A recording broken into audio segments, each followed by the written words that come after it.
بھارت کے معروف پنجابی گلوکار سدھو موسے والا کے قاتل پیٹرول پمپ کی ایک پرچی کی وجہ سے پکڑے گئے ہیں۔ یہ پرچی پولیس کو تفتیش کے دوران اس گاڑی سے ملی تھی جو جائے وقوع سے تقریباً 13 کلومیٹر دور ملزمان نے چھوڑی تھی۔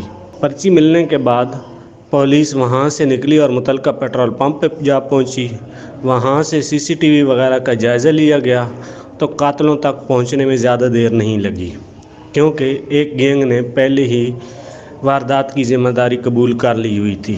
ملزمان کی شناخت ہونے کے بعد پولیس نے گرفتاریوں کی کوشش شروع کر دی۔ جو لوگ ہاتھ میں لگے ان میں ممکنہ طور پر شوٹرز بھی شامل ہیں۔ دوران تفتیش ایک ممکنہ شوٹر نے یہ بھی انکشاف کیا ہے کہ سدھو کو واقعے سے 2 دن پہلے ہی موت کے گھاٹ اترنا تھا، لیکن وہ اپنا روٹ بدل گئے، جس کی وجہ سے واردات کو پایہ تکمیل تک نہ پہنچایا جا سکا اور یوں منصوبہ ناکام ہو گیا۔